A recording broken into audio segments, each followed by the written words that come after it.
Trail and ultra running isn't just about endurance, speed, or even strength. It's about the mind.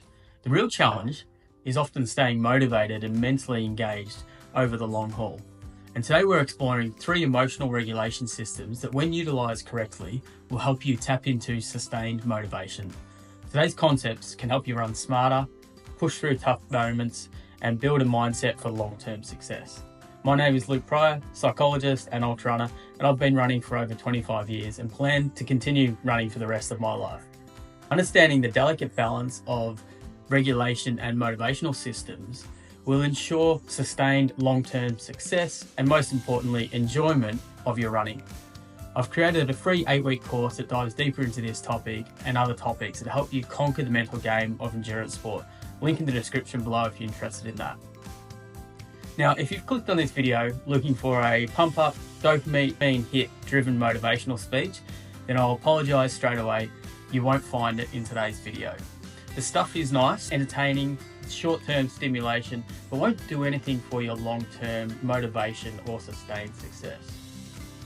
What you will find in today's video is a recipe that, if you can balance out all of the ingredients correctly, will help you sustain your motivation, a healthy motivation, and drive over the long term. In a world of hacks, shrinking attention spans, and superficial quick fixes, what I'm about to share isn't flashy, nor will it align with the attention-grabbing style favoured by social media algorithms, but it does work. So let's have a look at the 3 emotional regulation systems. This is a concept I've gotten from a mentor or someone that I look up to, Professor Paul Gilbert, who is the founder of compassion-focused therapy. You can see in the diagram, we've got 3, the threat system, the drive system, and the soothing system.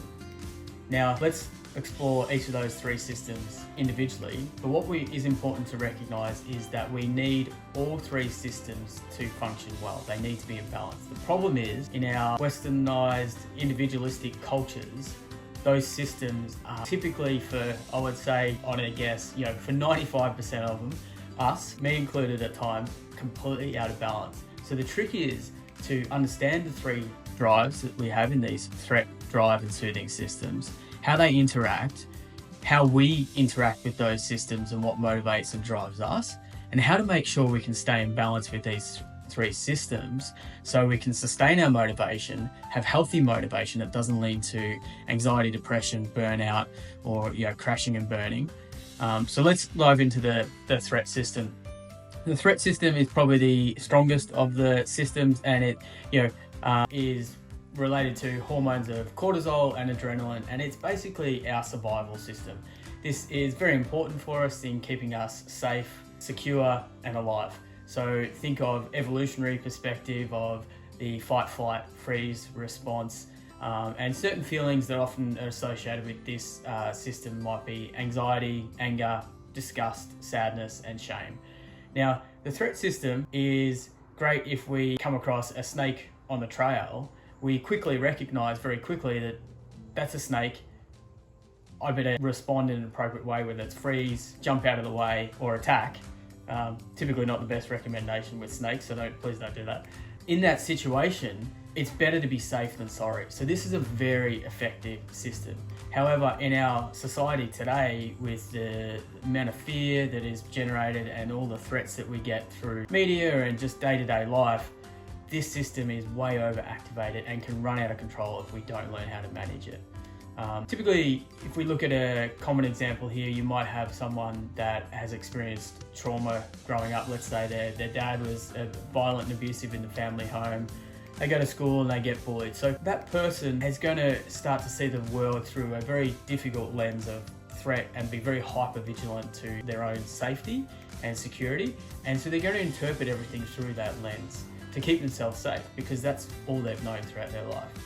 A common running example in this situation would be if you've ever had a DNF and then felt like a failure for weeks after. That's the threat system running the show. And if the consequences for this in our running lives are that we will avoid risky situations, so maybe not do races because they're too threatening. We will play it safe. If we over rely on it as a drive, we burn out, we lose confidence and motivation, and we start dreading training. We fall out of love with the sport. So it's a really sad place to be in if that is our dominant uncontained system that is pushing us forward. The next system is the drive system. This is about achieving goals, progressing. This is what we tap into when we design our own training programs, when we choose great race goals or set goals. It's about climbing the corporate ladder, buying the newer car, building the bigger, flashier house.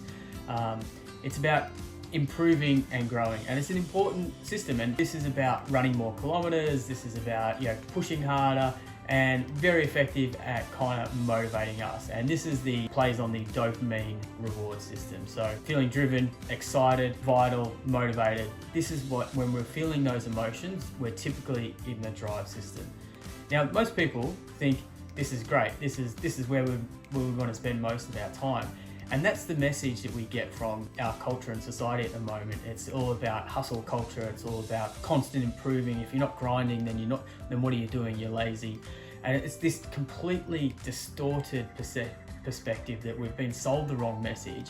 And I see this so much in endurance sports, because if we look at common examples of someone in this system, this might be someone that grew up in a fairly nice, stable house, but maybe there wasn't a lot of emotional warmth or love or care in the home. And maybe they went to a private school where their parents really prioritized achievement and status and awards. So this person grows up feeling that is the way they get their self-worth, by overachieving.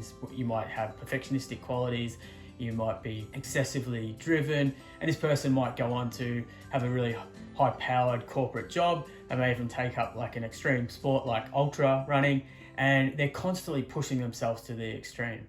However, the dark side of this is that once they get to the top, they often feel empty, and it's like, well, what next? They can't stop.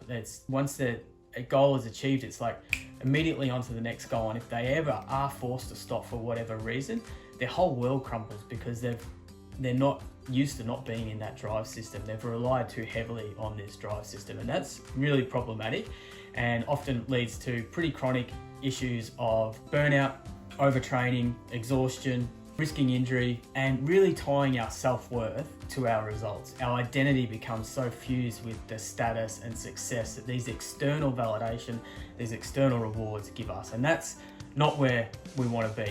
It is healthy to have a little bit of drive, and it's healthy to have a little bit of threat, but we need to have them in balance.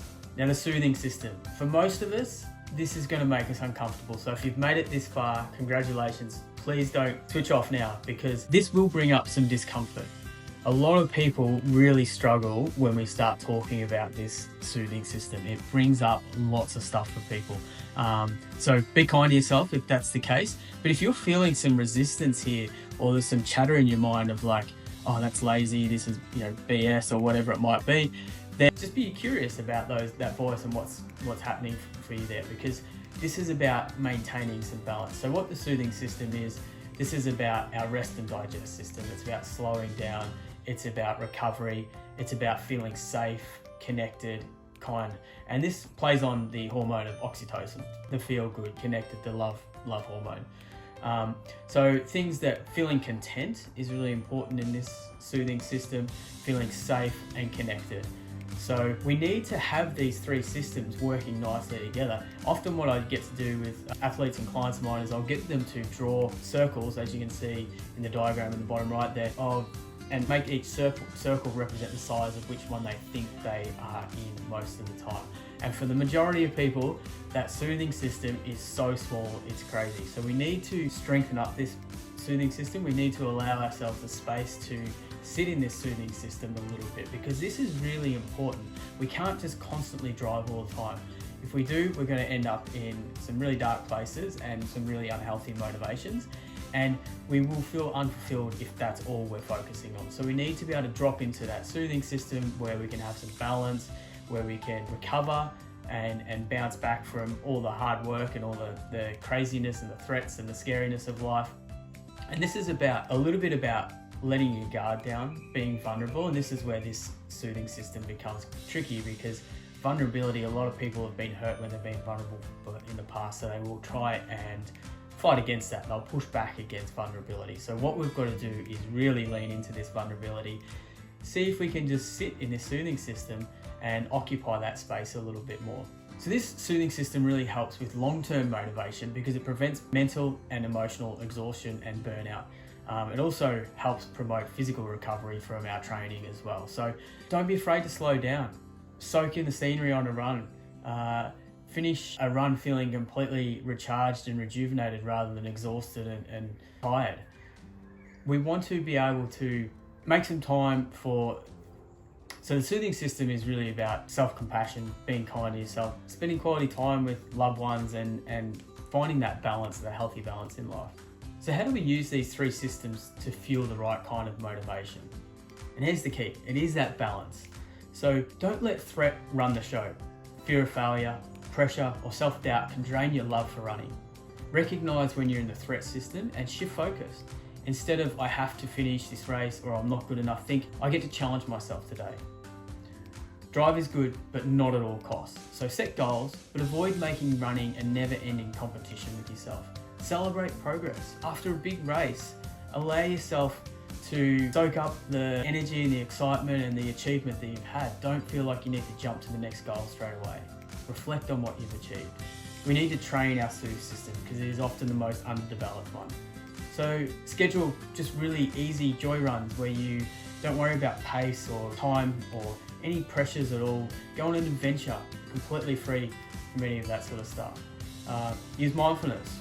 Be present. Use mindfulness. Be present on the trail. Notice your breath, the sounds around you, and take breaks every now and again. Make sure that you do schedule downtime to recover. You don't have to train 365 days of the year. Okay, so let's make this practical. Here are 3 ways to apply this starting now. End of day reflections. At the end of each day, ask yourself, how much time did I spend in threat, drive, or my Soothe system? Was it all threat and go, go, go? Can I balance it out this evening by making time to feel content, safe, and connected in some meaningful way? So try and have a reflection of each day and try and balance out those 3 circles. Use mantras. When anxiety creeps in, shift to a self-compassionate mindset. I'm strong, I'm capable, I'm enough. And mix up your training. Include those easy runs for the soul, not just hard runs for the goals. Go on those big adventures where all of that other training metrics and stuff isn't relevant. It's about just enjoying the process and enjoying the moment. So mastering the mental game isn't about shutting down the threat or drive. It's about knowing when to use them and use them to your advantage.